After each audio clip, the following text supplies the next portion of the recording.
we are going to transition from talking about our great president, Joe Biden, which I could sit here and talk about all night, and I'm sure Lana could too. But there are some matters at hand, and we have to look forward to the future because we only have a few months left. But Kamala Harris is now the presumptive nominee for the president of the United States. There was a lot of concern. There was a lot of question of how this was going to work out. If Joe Biden stepped down, was there going to be any issues? Was there going to be an open primary? Was there going to be people throwing their hat in the ring left and right? And Lana, I was saying before you came on, and let me know if you agree with me. This feels like it happened 3 weeks ago. It happened 2 days ago. And in 2 days, literally every question seems to have been answered. Mm-hmm. There's nobody thinking about challenging Kamala Harris. It feels organized. It feels energized. And it feels instantly like Donald Trump's campaign feels old and antiquated in just 2 days. Yeah. They don't even know what to say. They're not even, this is like one time. Once Monday hit, they were like, the memo was all screwed up. They're like, what do we say? Her cackle, she cackles when she laughs. That's the first word. Cackling Kamala. Yep. She likes the graphs. Let's talk about the graphs. Like, it's just like, it's happening right now. You know what it feels like, Lana? It feels like a comedian going into these comedy clubs and they're just putting their act together, seeing what gets laughs and seeing what doesn't, so they can go on the road for their actual show. And I think they're just throwing everything at the wall right now to figure out which is going to stick and which isn't. But I genuinely feel, I've got this feeling, and these feelings don't come just because I'm rooting for or I'm hoping for. Anybody that knows me, that watches me follow my favorite sports teams, know that I'm dead honest about my teams. Like, if they suck, they suck. And if I don't feel good about them, I don't feel good about them. This feels genuinely like people now are going, I think we're ready to move on from all this bullshit. I think we are ready to move on from Donald Trump. I think we're ready to move on from all this. Now, that doesn't mean that this is going to be easy and this is by any means a slam dunk. But at this very second, I feel as confident as I felt about an election as I have in a long time. And this woman hasn't even had a chance to campaign yet. Yeah, the energy is there. The energy is there. The money is there. Lana, in 48 hours, they've raised $100 million.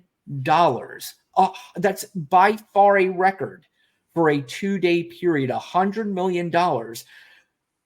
If that doesn't tell you the excitement that the Kamala Harris and whoever it is going to be your VP, and we'll discuss that here in a little bit, but if that doesn't tell you how excited people are, forget about polls, even though I'm going to go over some polls here. But just the money alone tells you this is exciting for people. It just is. I agree. Yeah. It is the time. She's at the right time. Hillary was not the right time. This is the perfect mix, the perfect storm, right? Like, we have an attack on women's reproductive care, and we have a woman who's actually leading our fight for us, who can articulate exactly what women are going through, because she knows, and she knows women and they talk, so she knows everything about that issue. The other thing that helps her is that, like you said, Trump's team doesn't know what to do, so they're going to do a misogyny, right? Like, they're just going to be misogynist, the racist, of course they are, right? But the 100%. Misogyny.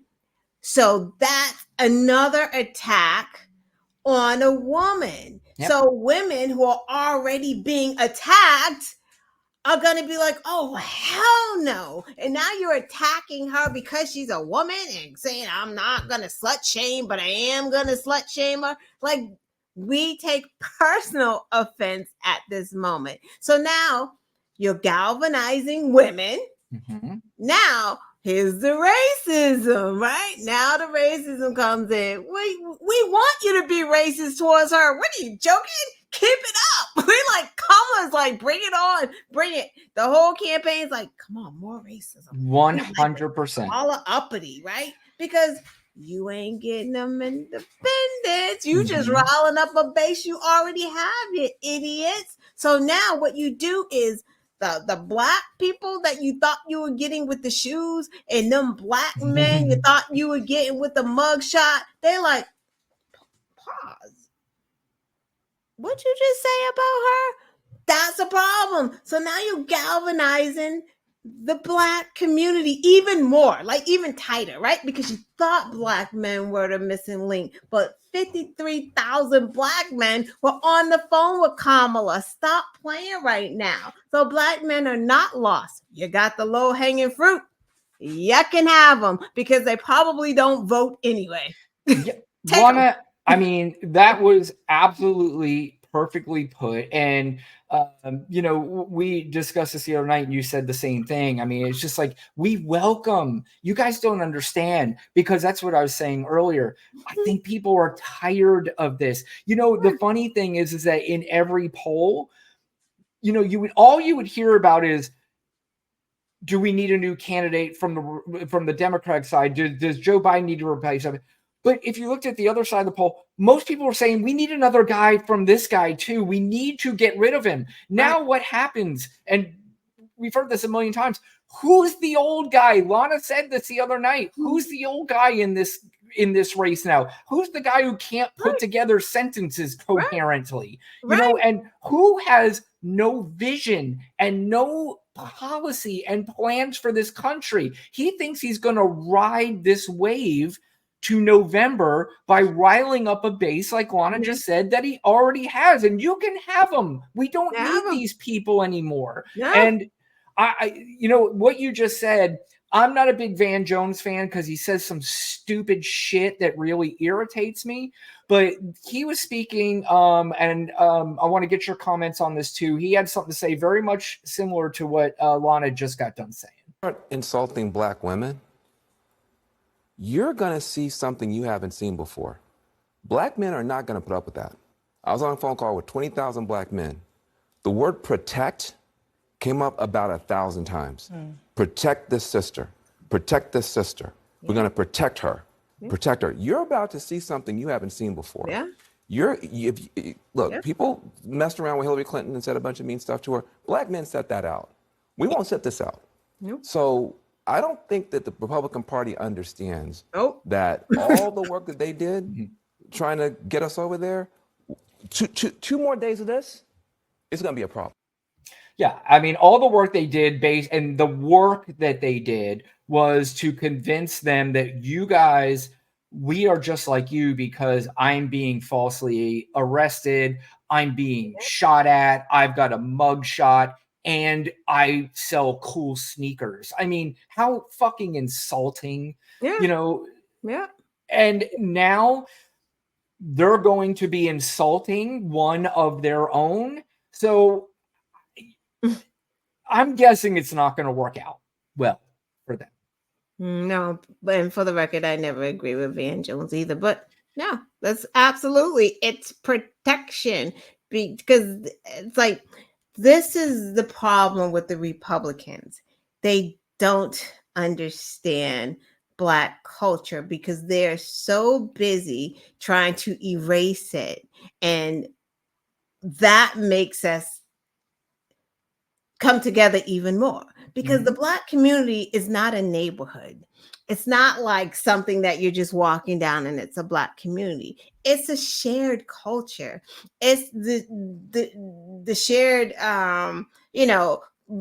being colonized, right? It's slavery. That's our shared bond, and you can't break that. We've all gone through racism. We've all gone through microaggressions. Like, we've all felt it.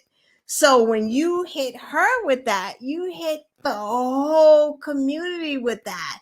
And like, brothers now, he's right. They are stepping up. They're like, wait a minute, especially from you motherfuckers, like already racist, pig, and you gonna do that to this woman? Because here's the thing, you don't have to like Kamala Harris's policies. You never did. That doesn't give you a right to talk about her race. Like, why aren't you talking about the policy? Why are you insulting her? That means that you don't have a policy to combat.